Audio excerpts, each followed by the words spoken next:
Continúa la búsqueda de las dos hermanas israelíes. The murderer of your mother. Alguien los forzó para hacer algo que ellos no querían. Es un delirio de transformación corporal. Vive en otra realidad. Ya no solamente se cree un gato, simuló ser un gato, sino que vive como gato. Que ayuda a buscar a mi mamá y mi tía. Hay indicadores de patología mental. Tiene la locura, quiere tener gatito. Tiene la credencial de legítimo usuario de 49 armas. Es una persona peligrosa. La pregunta es si están vivas o están muertas.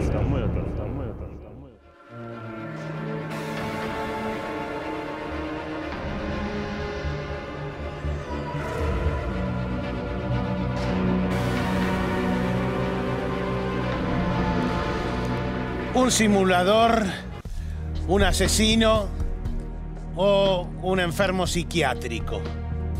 ¿Dónde está la verdad? Para la justicia, sin duda, un simulador y doble femicida mató a la madre y mató a la tía. No hay duda, simulador y asesino. Pero muchos creen que no, que ya vivía como gato de antes, que ya tenía un desorden mental. De esto trata este programa. Simulador, asesino o enfermo psiquiátrico. Esta es la historia.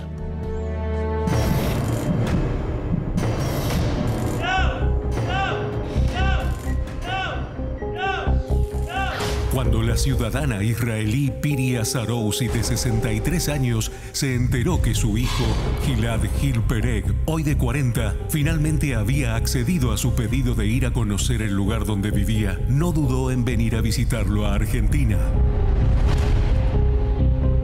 Hacía años que estaban distanciados y su corazón de madre palpitaba con ansiedad por el inminente reencuentro. Ella no podía imaginar que empezaría a transitar sus últimos días de vida. Sarousi le pidió a su hermana Lili Pereg, de 54 años, que la acompañara a visitar a su hijo. Habían pasado ya más de 10 años desde que el ingeniero civil israelí se había instalado en la provincia de Mendoza, y en la familia existía preocupación por su estado de salud mental. Así fue como las mujeres viajaron a nuestro país en enero de 2019 y se instalaron en un departamento ubicado en el centro de la ciudad de Mendoza. El 12 de enero, día en que iban a morir, las hermanas desayunaron con Nicolás, como se hacía llamar Pereg en Argentina. Más tarde fueron con él a conocer la casa que, curiosamente, este hombre compartía con 37 gatos, en un predio de 2 manzanas ubicado en la localidad de Guaymallén, en el Gran Mendoza. The murderer of your mother, of his mother. This will be ¿Lo va a llamar o no? on your grave. The murderer. ¿Usted es policía?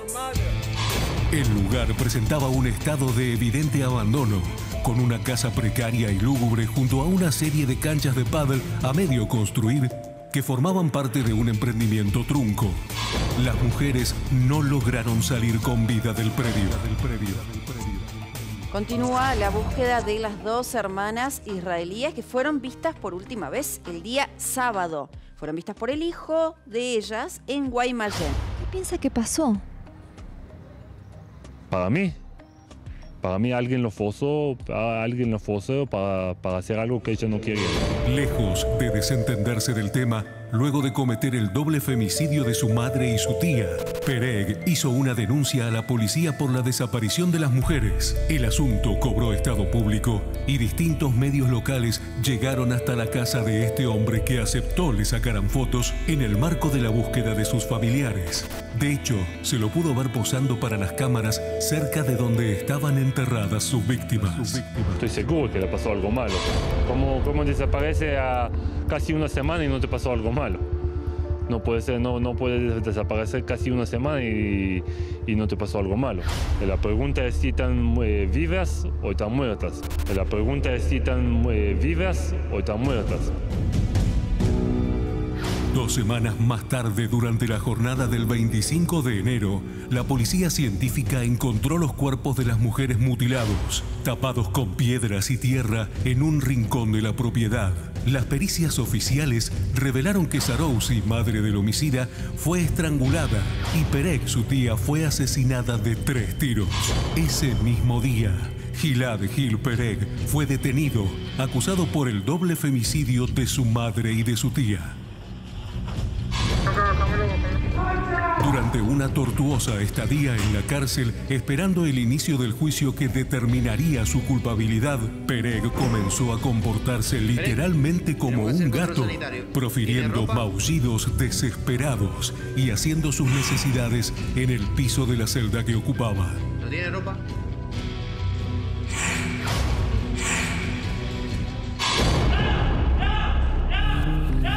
El juicio contra Pereg comenzó en el mes de octubre de 2021. Durante el proceso judicial, el acusado mostró una evidente dificultad para articular palabras y frases, dedicándose a maullar, situación que dejó en claro por qué comenzaron a llamarlo el hombre gato. El juicio finalizó en el mes de noviembre de 2021. Pereg fue encontrado culpable por unanimidad del cargo de doble homicidio agravado por el vínculo, que lo llevó a ser condenado a reclusión perpetua.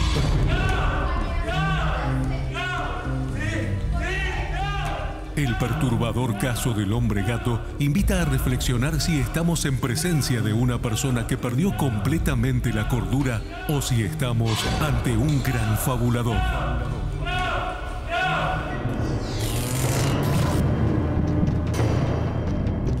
Doctor Torre, no me va a convencer que este hombre es un enfermo mental. Mire el plan que hizo, estranguló, mató después. Digamos, hay como una mecánica que requiere de inteligencia, que no puede ser un... digo yo, lo escucho. A ver, Tuni, nuestro Código Penal, a la vez que es taxativo, es muy exigente. Lo que... le pide a los peritos es que determinen si al momento del hecho ha tenido la capacidad de comprender la criminalidad del acto o de dirigir sus acciones, una, otra o ambas. Esto es lo que muchos peritos muy serios del ambiente forense de la República Argentina consideran no una simulación, como ha mencionado el alegato, en el alegato de la fiscal, que por cierto, indudablemente ella tiene la convicción, si no, no lo hubiera llevado a juicio, ¿verdad? Piensan que la simulación no existe y que realmente... A favor suyo yo diría que hay un hecho, que es que ella vivía de una forma que no era normal, con gatos, con suciedad, creo que no se bañaba hacía meses, algo así. Absolutamente, que eso ya lo perciben psiquiatras del servicio penitenciario de la provincia de Mendoza, en estado de promiscuidad total, de suciedad, con las deposiciones propias y de los animales. ¿Sabemos por qué estrangula a la madre y le pega tiros a la tía? Es que la madre y la tía han venido a la República Argentina realmente preocupadas por él, a ver en qué situación estaba viviendo, porque él trajo una cantidad de dinero, indudablemente fue de algún modo estafado, ¿verdad? Porque ese emprendimiento que encaró nunca se llevó adelante. Es verdad que tiene una cantidad de armas puestas a su nombre, que no están solamente la pistola calibre 40 que se utiliza en el crimen, y vienen muy preocupadas por él, y de alguna manera lo querían conminar, obligar o sugerir que dejase esa vida. Yo pienso que de alguna manera este es el disparador que motiva los crímenes, ¿verdad? Y la estrangula a la madre por alguna razón y le pega tiros a la tía, ¿o eso fue por la circunstancia del hecho? Yo entiendo que el hecho se precipitó de alguna manera, estrangula a la madre, porque eso es lo que indica la necropsia médico-legal, le dispara a la tía. Pero hay una cosa curiosa, cuando exhuma los cadáveres la policía mendocina, se encuentran con que están atravesados por hierros de construcción. O sea, es un fenómeno post-mortem que se da, que no tiene de algún modo explicación, ¿no? Se necesita fuerza para atravesar con un alambre. Y atravesado, por cierto, yo he visto las fotografías de la autopsia de lado a lado, atravesado de lado a lado. No me refiero al alambre. Y ni siquiera eso lo convence a usted de que él no es un enfermo psiquiátrico. Es que es un enfermo yo psiquiátrico. me guío por los psiquiatras a los que he escuchado, que son indudablemente los profesionales a quien uno requiere en estos casos, y tienen la convicción de que estamos en presencia de un individuo que tiene severos trastornos psicopatológicos, ¿verdad? La realidad concreta, digamos, el jurado ha dicho, este hombre es imputable, entendió lo que pasaba, en todo momento fue un criminal y no un enfermo. Bueno, entonces digamos que la fiscal convenció al jurado con sus peritos y con su alegato y con su lineamiento del juicio, y la defensa no. Ahora, la verdad, insisto, a su favor está como vivía él. Así vivía. Nacido en Israel, Gilad Gil Pereg, el llamado hombre gato, tuvo un tortuoso paso por el servicio militar obligatorio de su país. Cursó ingeniería en la Universidad de Technion.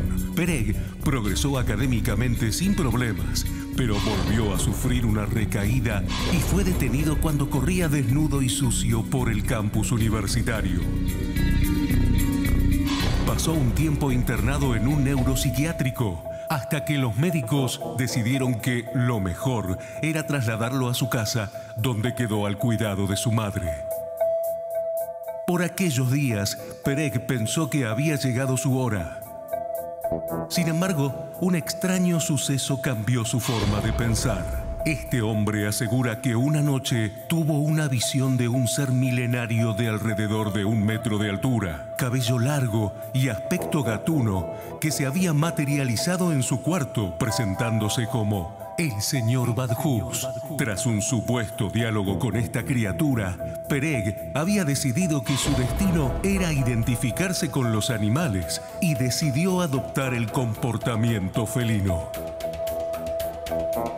Pereg comenzó a actuar como un gato delante de su madre. Tal es así que maullaba, pedía alimentos para gato y defecaba en el piso de su habitación. En este punto, Pereg decide abandonar Israel y venir a la Argentina. Tras pasar un tiempo en Buenos Aires, llegó a Mendoza en busca de un mayor contacto con la naturaleza.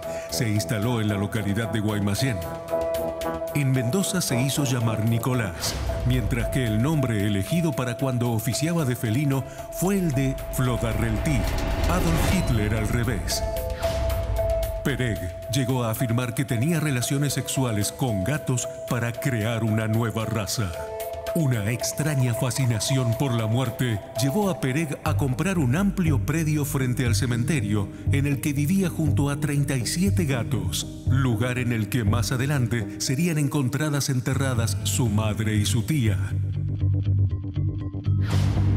Pereg contó que hacía frecuentes excursiones al cementerio con sus gatos para pisar y orinar las tumbas allí emplazadas. Si bien Pereg tenía 40 armas registradas a su nombre, cuando la policía requisó su casa, solo aparecieron 3 de aquellas armas. Mientras esperaba ser juzgado por el crimen de doble femicidio, el hombre gato fue puesto tras las rejas en Mendoza.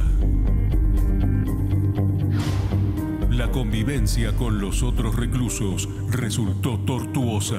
No fueron pocos los que intentaron atacarlo. El principal motivo que los llevó a volverse en su contra fue que Pereg maullaba por las noches, perturbando el descanso del resto de la población carcelaria.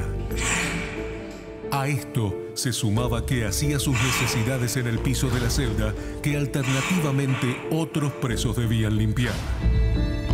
De la investigación del caso surge el siguiente interrogante.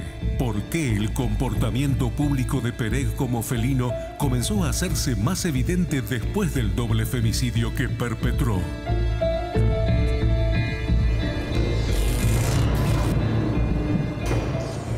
El doctor Maximiliano Legrand fue el defensor, o es el defensor de Pereg, ejerce en Mendoza.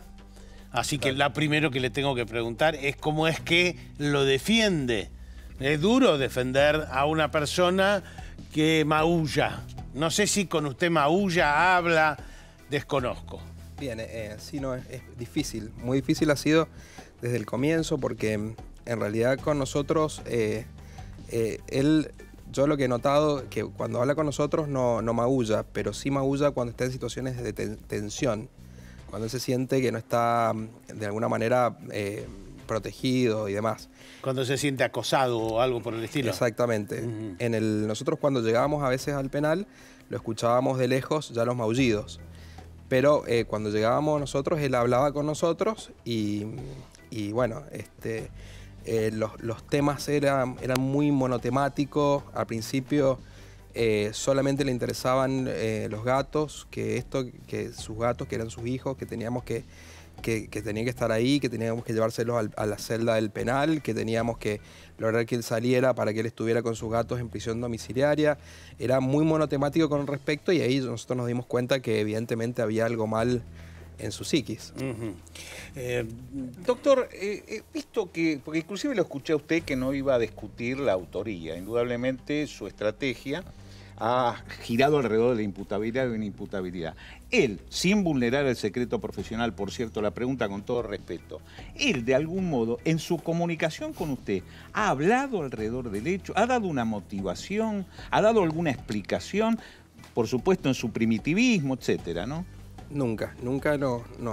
Justamente por eso nosotros no podemos mencionar el tema de la autoría, porque yo creo que hay una ley de colegiación que no nos prohíbe a nosotros admitir más de lo que nuestro mismo cliente lo admite.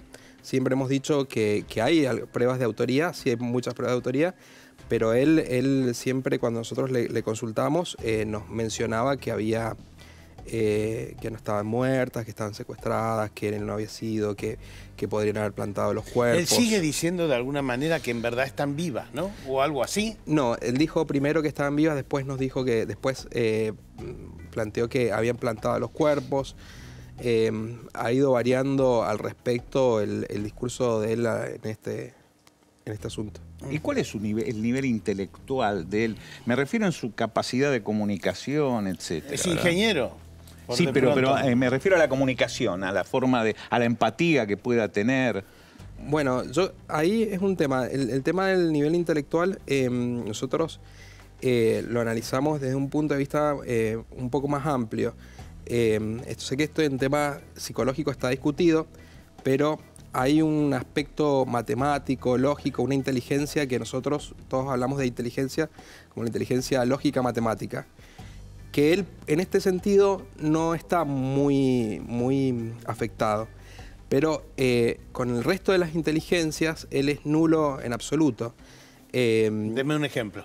Y, por ejemplo, en cuanto a su estrategia, digamos, si él fuera inteligente, bien, nunca hubiera dicho que su madre y su tía están secuestradas en este momento. Entiendo. ¿Y cuándo lo escuchó maullar por primera vez? ¿Desde el principio o no? A ver, la primera vez que lo escuché maullar, no, fue en una de las audiencias, en alguna de las audiencias. Sí, de las de prisión preventivas al principio. Audiencias judiciales. Empezó a maullar con...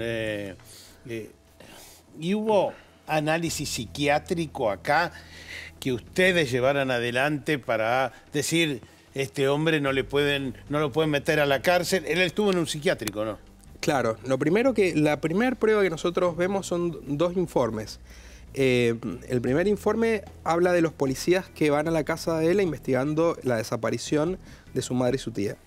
En este informe, los policías consignan que les parecía extraño cómo vivía esta persona y que las condiciones de poca higiene que tenía le hacían presumir que podía tener alguna relación con el hecho. Luego nosotros interrogamos a una de las policías que ingresó y esta policía nos dijo que tenía gatos disecados pegados en el piso. ¡Oh, Dios! Entonces, ¿además de los 37 vivos? Claro, porque habían algunos que iban muriendo y esos los tenía pegados en el piso. Decía, lo dijo en el debate la policía, estaban pegados en el piso. Entonces, este panorama evidentemente ya alerta a los policías y alerta de que posiblemente tuviera algo que ver. ¿Es mentira de que lo echaron o algo así del ejército israelí por problemas mentales? No, claro, le dan la baja porque tuvo problemas mentales, de los cuales él nunca nos informó bien, adecuadamente, por eso nosotros pedimos la historia clínica, que la fiscalía no la tramitó. Y la segunda es cierto cuestión... que en la universidad, porque es ingeniero, andaba desnudo o algo por el estilo, doctor Tuvo un Torre. incidente en la Universidad de Haifa, creo que fue, ¿verdad? Sí, en el Instituto Technion él estaba.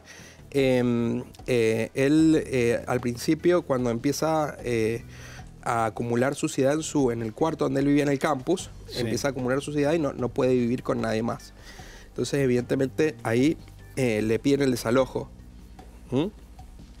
Luego de eso, lo ven andando desnudo por el campus, corriendo, lo cual evidentemente precipitó lo que es que lo expulsaran del Instituto Technion. Y esto lo informa la policía israelí, tengo entendido, ¿verdad? Lo informó porque informó que estuvo internado con paranoia. Esta es el diagnóstico que viene por lo menos en este informe. O sea, hay un diagnóstico ya de Israel. De antes. Sí. Doctor, bueno, vamos a seguir hablando. Obviamente, acá el doctor acaba de plantearlo y el doctor Raúl Torre lo viene planteando desde el principio. Este es el dilema de este programa. ¿Es un simulador o es un enfermo psiquiátrico? Véalo. Durante el proceso judicial llevado a cabo contra el llamado hombre gato, el psiquiatra forense Mariano Narciso Castex, uno de los peritos que examinó al acusado a pedido de la defensa, dictaminó que esta persona padece licantropía.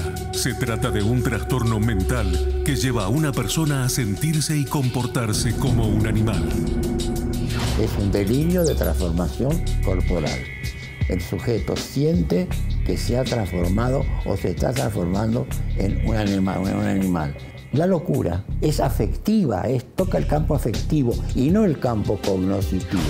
Quiere decir que el tipo puede creerse Napoleón y matarse y decir que no es Napoleón, pero puede al mismo tiempo dirigir una empresa, hacer negocios, malos o bien, y está lúcido, se ubica, pero la realidad en que él está actuando, efectivamente, con todo el conocimiento, la parte económica, la está viviendo dentro de la locura, o sea, vive en otra realidad,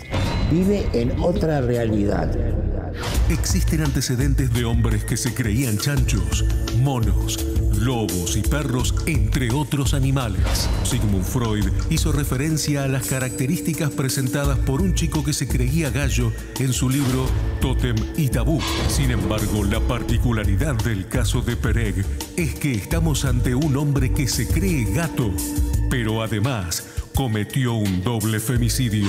Padece una parafrenia y una ideación delirante. Este delirio le hace creer que es un gato. Esta cuestión de creerse otra persona que no es, llamamos delirio.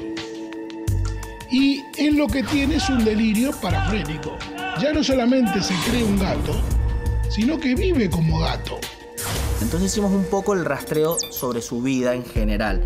Obviamente fue sumamente complejo porque dentro de la información que nos daba teníamos que ir nosotros diferenciando qué era contenido delirante, porque absolutamente se evidenciaba en las entrevistas mucho delirio, muy sistematizado, con mucho lenguaje retórico, donde inclusive aportaba muchos datos históricos, pero que cuando uno los investigaba nos dábamos cuenta que eran inexactos. Y sí notamos que él sostenía el delirio, no cambiaba nada y siempre versaba sobre lo mismo. Tenía un delirio muy sistematizado, entendamos que el delirio es una idea falsa que se aparta de la realidad. En este caso eran varias ideas, todas conjuntas, que se apartaban de la realidad y que él sostenía con mucha convicción, al punto tal de poner en riesgo su vida. Notábamos que tenía una conducta muy apragmática. ¿Qué quiere decir esto? Una conducta muy desajustada, con una falta de propósito vital. Empieza ya a vivir en condiciones que son deplorables. El domicilio no tenía techo, dormía en un colchón en el piso, comía alimento para gatos, dormía entre los gatos, habían animales muertos en el lote. Y uno empieza a ver que ese desorden de conducta ya empieza a sugerir que hay una patología mental, porque además él contaba con los medios económicos para vivir de otra manera. Entonces, pudiendo vivir de otra manera, vivir de esa forma, no hace más que sugerirnos que hay indicadores de patología mental. Hay indicadores de patología mental. Hay periodos en que aparecen los ghoulies, que son fantasías que él tiene, tipo los gremlins, una cosa así, que aparecen, salen de los inodoros, y a eso lo protege un gato enorme, inspirado en una figura literaria, porque es un tipo culto. Él en la locura quiere tener gatitos. Aparentemente él, al querer aproximarse a la madre e insinuarle de tener relación con ella se resiste, él reacciona, se enoja, la cogota y después que la ve muerta, la mata a la tía porque es la testigo. La madre es la única persona al que él respeta como criatura de dos patas. La madre es la única persona al que él respeta como criatura de dos patas. Doctor Enrique de Rosa, gracias. Le pregunto a usted, por supuesto, primero, y después también al doctor Raúl Torre. No he visto nada parecido en mi vida. No, es decir, no, claro, ¿ustedes sí? Sí. ¿Hay algún caso que he visto? Sí, ¿En sí, serio? Sí, yo tuve un caso, pero con pájaros. Y de hecho, bueno, en esa época lo vi viviendo y trabajando en el área forense en Francia. Y por eso me hizo acordar, porque la obra del misántropo de Molière, ya Molière en realidad asocia la misantropía, es decir, la acumulación, la cuestión ligada a los animales. En el caso que tuvimos nosotros, una mujer que en un departamento de 40 metros tenía flamencos, tenía cigüeñas, tenía todo. ¿Y ella misma se sentía pájaro o qué? Y medio metro de guano, con lo cual era muy simpático entrar. Ella se creía, es muy interesante, ella decía que tenía los pájaros porque eran el lenguaje de los pájaros, el lenguaje de Dios. Entonces, evidentemente ahí era clara la construcción paranoide, ¿no? Que realmente, bueno, obviamente no había ninguna duda. Por eso en este caso... ¿Usted también vio algún caso? Tuvimos un caso en Florida, aquí en la provincia de Buenos Aires, cuando yo era jefe del CEIT, pero en lugar de ser animales, eran cosas. Acumulaba cantidades de cosas, botellas vacías de agua mineral. Eso sí he visto bastantes. Bueno, eso sí. Es un dato que a los psiquiatras forenses enseguida les llama la atención. ¿Y la parafrenia qué es exactamente? A ver, en realidad el tema creo que aporta un poco de confusión, porque obviamente en la erudición de Mariano Castex la gente se pierde. Era una clasificación en realidad que se utilizaba mucho para ciertos delirios, para ciertas psicosis, como un componente productivo muy, muy claro, muy grande. Entre la escuela francesa y alemana trataban de diferenciarla con la paranoia y demás, pero en definitiva es una psicosis crónica, productiva y demás, pero que yo retomaría lo que juntamente comentaba, que en realidad el primer indicador que uno ve en ciertas situaciones ya establece una línea. Es decir, que la forma en la que él vivía a usted ya le da una idea. Es decir, uno no va a poner un sello, obviamente, porque tiene que establecer un curso vital o una historia, pero acá parte del tema es que a veces nos olvidamos que las pericias que se hacen en sede judicial, en sede pericial, a veces son por más que sean 2 o 3 encuestas, son express y son fotografías. Y en realidad la existencia psíquica de un individuo es un corte longitudinal. Es decir, que para usted pesa enormemente que vivía en el suelo, que hacía sus necesidades en el suelo, que comía la carne, el alimento de gato. Para usted eso tiene... Su nivel de inteligencia también es interesante, porque en general encontramos lo que sorprendía en apariencia no es para nada sorprendente. Son personas en muchos casos quienes desarrollan este tipo de delirios que en otras áreas intelectivas, racionales, son perfectamente inteligentes. Como mente brillante. Como mente brillante. Por eso cuando comentaron, dijo Haifa, comentaste Haifa, dijo, no, el Technion es una institución que para entrar ya es complicado. Y este hombre pudo entrar. Pero evidentemente había datos que aparecieron después que ya ahí había tenido problemas. Yo tenía también el dato que aparentemente en el servicio, yo no sé si fue el servicio de 2 años habitual que se hace, o si estaba enlistado, había tenido problemas también. Eso forma parte de la historia longitudinal del individuo. Doctor Torre. Enrique, yo te quiero hacer una pregunta concreta. Porque nosotros tuvimos un caso en la provincia de Córdoba, estudiado por el Cuerpo Médico Forense de Córdoba, de una mujer que mató al nieto y cavó una sepultura criminal, lo ocultó, limpió y alteró la escena del crimen. Mi pregunta concreta es, con este diagnóstico, el que aporta Mariano o Messina y tu propio análisis del caso, ¿es posible que generando todo este tipo de maniobras de ocultamiento para evadir indudablemente la acción de la justicia. Tener un plan. Aún puede encontrarse involucrado en el artículo 34. Te dejé la más difícil de las preguntas, ¿no? Pero está muy bien, porque creo yo haberlo escuchado y muy lúcidamente, los que más o menos vamos aprendiendo por los golpes en las áreas para que nos han retado varias veces los jueces, nosotros no somos los que decimos si alguien es imputable. No, simplemente damos datos como para dejarlo. Pero ahora, es claro que una persona, que la psicosis no es un estado estable, sino que en realidad una persona puede desempeñarse en ciertas áreas con aparente normalidad, con un como sí de normalidad, pero en realidad el fondo es la no comprensión profunda de los elementos.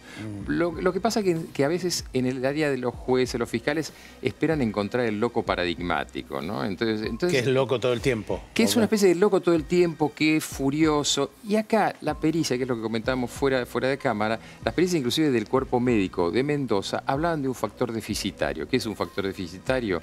Es cuando una psicosis ha durado tanto tiempo que deja sintomatología menos, síntomas negativos. Y esto claro que es mucho más importante. Es decir, no necesitamos que el individuo esté delirando. Pero volviendo a lo que planteaba Raúl, hay momentos en que el hombre recupera cierta normalidad, sí, por supuesto. Y otros momentos en que está totalmente... A ver, no hay una línea clara, y ese es el gran tema cuando la gente dice todo el mundo puede matar, no matar. Es decir, no hay una línea clara realmente. Si hay algo que uno va viendo en la vida, en esto, es que no hay una línea clara entre la normalidad y la locura. Por eso hay sujetos que van entrando en pozos y de hecho puede haber desarrollado inclusive una temática ligada a algún interés. El problema es cómo sucede el hecho, porque sí hay algo que es claro, y es que el tema es en ese momento cuál era su valoración del hecho. Si la valoración de ese hecho en ese momento correspondía a alguna temática, no sé si simplemente quería tener gatitos con la madre o no, o puede haber sido otra. Después sí, frente al hecho, hay una posibilidad que el sujeto actúe, entre comillas, normalmente. Pero ese normalmente es porque puede haber tenido miedo, puede haber simplemente querido ocultar, o lo que hace en su misantropía, tapar cosas. Pero acá, aparentemente la psicogénesis de este caso lo que muestra es que indudablemente la madre y la tía lo quieren quitar, le quieren de alguna manera prohibir esta vida promiscua. Ahí viene de alguna manera el Yo supongo que deben haber ido a decirle te tenés que internar. Bueno, de hecho, seguro. Teóricamente fue eso. Y sacarlo de ahí, de la vida con los gatos, etc. No podés seguir viviendo así, tenés que internarte, lo cual significaba dejar los 37 gatos, etcétera, etcétera.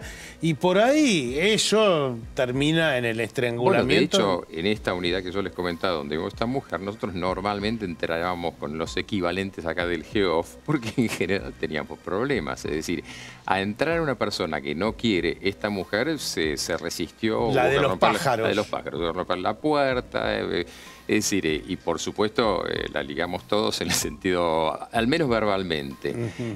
Por supuesto, esa persona que ha construido ese mundo, que es un mundo delirante, lo va a defender a toda costa. Entonces, si alguien de una manera quizás intrusiva o no con un asesoramiento profesional no adecuado y entró y trató de sacarlo de ese mundo, él se va a defender, va a despertar síntomas defensivos que pueden ser violentos. ¿Aún cuando conserve el juicio crítico? Y sí, porque en definitiva hay que ver... Porque este es el gran debate acá, ¿no? Claro, porque en definitiva el punto es qué tiene más valor para ese sujeto. Puede tener un juicio crítico, pero ¿cómo valora? ¿Cuál es su criterio de valoración, entre otras, moral? Ahora, no convenció a nadie, ¿eh? Digo, el juzgado, el jurado, mejor dicho... Bueno, algunos psiquiatras dice, forenses... este es un simulador, hay que condenarlo y mandarlo a la cárcel a reclusión perpetua. Pero no se habrán quedado, no se habrán quedado con el miau, miau, miau y que eso lo inventó, porque yo creo que este es parte del problema. Yo creo que esto no nos estamos dando tiempo, como en causas tan graves como que implican la muerte de dos personas, de estudiar seriamente, porque estamos más entre Temis y Némesis estamos más ligados a la venganza que a la justicia. Sí, por supuesto, la muerte de alguien... Conmueve, indudablemente. Y la madre merece reproche social. El caso Boneto, el muchacho que mató a las 2 chicas en Parque Lezama? Sí, claro. Bueno, ahí ha sido declarado inimputable. Bueno, yo fui perito en esa causa y en esa causa, obviamente, ¿qué iba a pensar uno? A mí me han dicho de todo, porque claro, mató a 2 chicas en el momento. Ahora, el muchacho tenía un cuadro psicótico claro en ese momento. Ahora, es muy difícil explicar, y acá es donde quizás la justicia tiene que actuar y los peritos tienen que actuar no pegándose a la situación. Vamos a ver por qué. ¿Por qué, en verdad, el jurado no se convenció para nada de que él era un enfermo psiquiátrico, o es un enfermo psiquiátrico? A ver con qué argumentos convencieron al jurado. Véalo. Todos coincidieron en decir que todo el tiempo que lo conocieron, nunca el señor Gil Pérez se manifestó, les dijo, simuló ser un gato. Y mucho menos, nunca ni lo vieron ni lo escucharon aullar. Recuerden, tenía un restaurante en San Martín, estuvo de novio 6 meses, hacía transacciones comerciales, conformaba sociedades. Tiene la credencial de legítimo usuario de 49 armas. Él registraba un examen psíquico con el doctor Simón, físico con el doctor Coriú. Curiosamente, después vamos a ver cuando ya se denuncia el paradero, las cámaras de seguridad que da frente al portón de Gil Pérez las rompieron. Comenzó con ese raíz de notas periodísticas que no las dio en un solo día, en varios días mientras se buscaban a la madre y a la tía. Refería la gran inseguridad que había en esta provincia y es más, acusaba a unos vecinos que había denunciado falsamente el paradero. Señalaban los abogados, sufrió muchísimas internaciones en Israel. Lo internaban, volvía a salir, lo internaban, volvía a salir. No existe un solo papel, un solo documento, un solo informe que hayan acreditado, que nos hayan demostrado que realmente sufrió todo este tipo de internación. Sí, es para el noticiero ahora cortito, es que me cuentes. Pero no es vivo. No, es grabado. ¿Cómo ¿Tengo que mirar a la cámara o mirar a usted? Como vos quieras.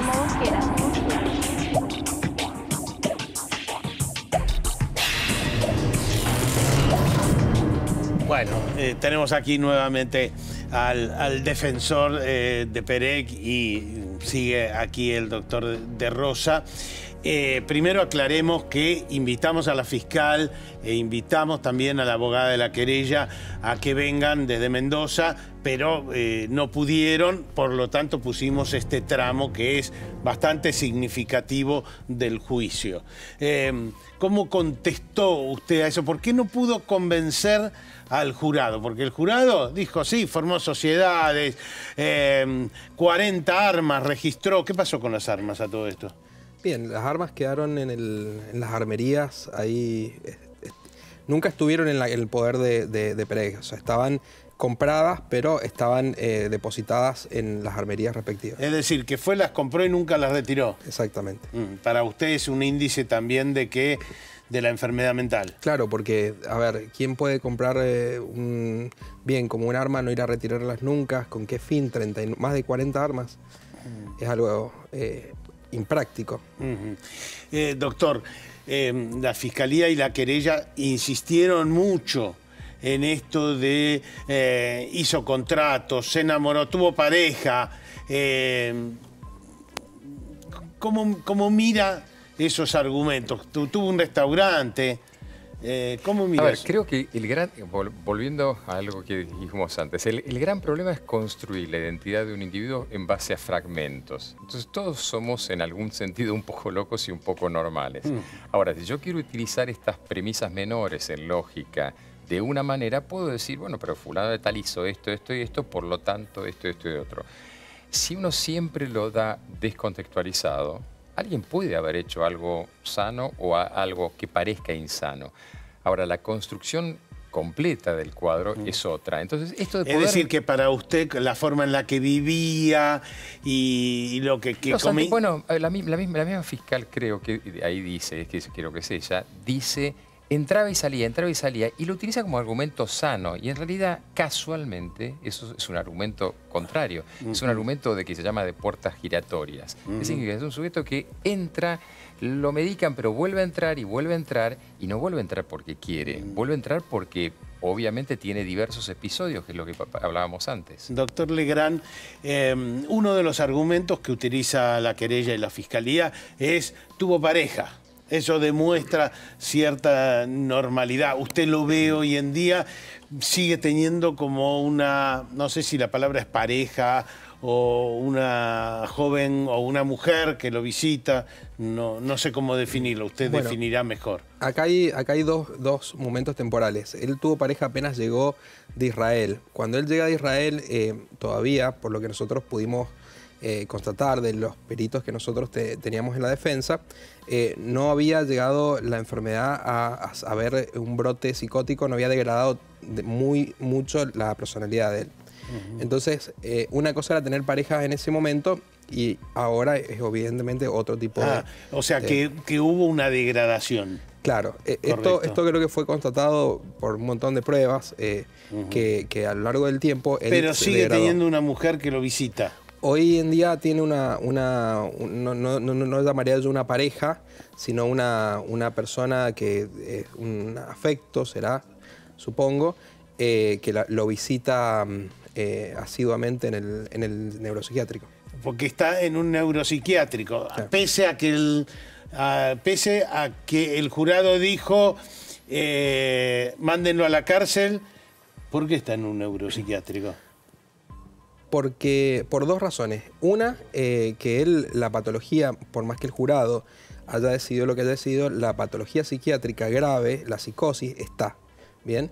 Y por otro lado, hay alguna constante que yo he visto que el sistema, bien, el jurado, forma parte de un sistema. Y muchas veces estos sistemas suelen tener un mensaje por un lado, y por otro lado, el error, es difícil caer en el error. ¿Podría yo sintetizarlo así? Quisieron llevarlo a la cárcel, pero lo terminaron viendo que estaba tan mal de la cabeza, por decirlo en términos muy cursis, que terminaron llevándolo a un psiquiátrico. Tal cual. Así fue. ¿Y a usted cómo le suena eso? Bueno, de hecho, los informes, como el doctor dice, los informes se hacen dentro del servicio de los psiquiatras y los médicos de la unidad penal. Y hay un doctor Monsor, creo, que escribe realmente una especie de tratado de la psicosis.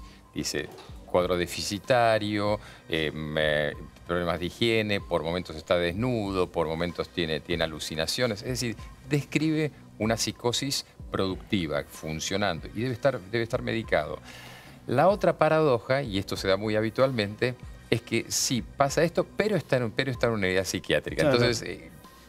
¿en qué terminamos? Al final era un enfermo. Al final era un enfermo. Pero bueno, vamos a seguir discutiéndolo y vamos a ver nuestras conclusiones finales, incluso recorriendo la escena donde se produjo esto.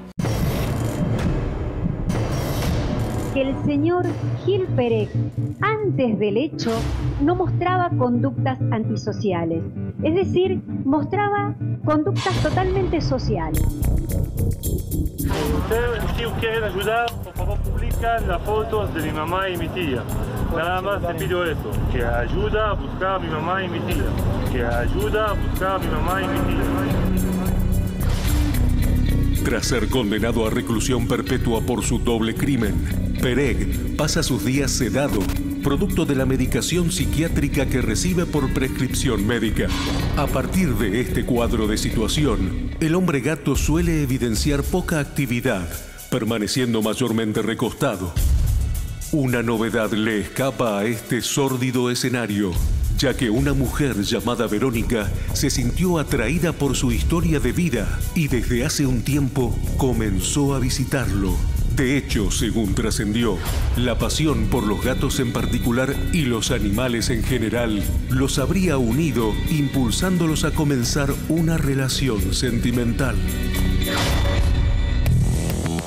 Gil Perec hoy sigue exactamente igual que cuando estaba detenido, está mucho más medicado, La clozapina es un antipsicótico que se utiliza ya por vía de excepción, es una de las últimas opciones que le quedan a los profesionales de la salud mental para medicar a un paciente con tanta sintomatología, y se observa una curva de defecto, un deterioro que ya es irrecuperable. No por nada, al día de hoy todavía no pueden hacer efectivo el traslado al penal. Si bien es una persona enferma, es una persona peligrosa.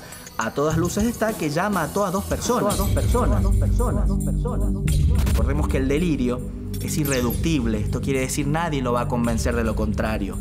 Es inderivable, esto quiere decir no es porque se intoxica con drogas, sino porque su cerebro ya funciona así.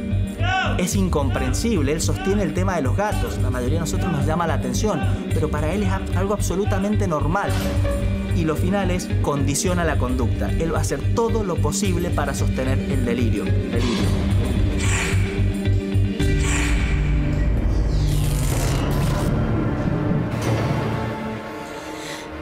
Doctor Torre, esta es una foto emblemática porque es en un momento que se buscaba a la madre y a la tía y estaban acá enterrados en algún lugar. De alguna manera, por eso le hice la pregunta al doctor Enrique de Rosa, porque esta es la escena del crimen secundaria. Luego de matar a la madre y a la tía, por estrangulamiento a la primera, por disparo de arma de fuego, los cuerpos son atravesados por hierros como los que hay aquí de construcción. Debajo del piso y de los escombros oculta los cadáveres. Una mancha de sangre. Que le clava alambres como estos. Exactamente, hierros de construcción. Había una furia. Bueno, esto es otra de las cosas. Furia y fuerza, él era grandote, ¿no? Es otra de las cosas que perturba a los psiquiatras, saber el porqué de esa animadversión para con los cadáveres, ya cadáveres ambas, porque las lesiones son post-mortem, ¿verdad? Una mancha de sangre que encuentra la policía de Mendoza es lo que va a delatar el crimen, porque se va a comparar con ADN de los efectos que la madre y la tía tenían en el departamento que alquilaban, ¿no? Ajá. Es decir, acá la verdad que no da la impresión de ser una persona, un enfermo psiquiátrico. Bueno, esta es la característica. Y se sienta ahí delante de los cadáveres, porque los cadáveres estaban acá enterrados. Claro, es utilizada emblemáticamente. Es como que él de alguna manera está en el sitio donde logró el final de la madre y la tía, y de alguna manera su tranquilidad en la fotografía indica que continúa o se prolonga el estado de simulación, ¿no?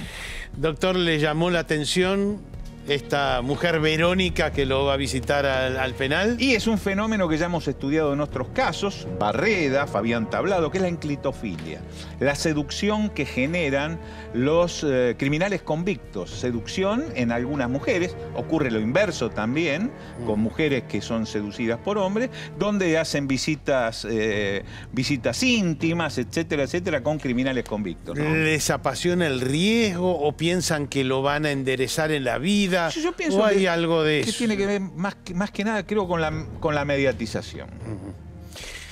Bueno, ¿un simulador o un enfermo psiquiátrico? La justicia ya dijo, es un simulador, un homicida, un femicida. Pero aquí le hemos planteado el problema, a fondo, con todos los elementos, con todas las posiciones. Su posición es la que define al final.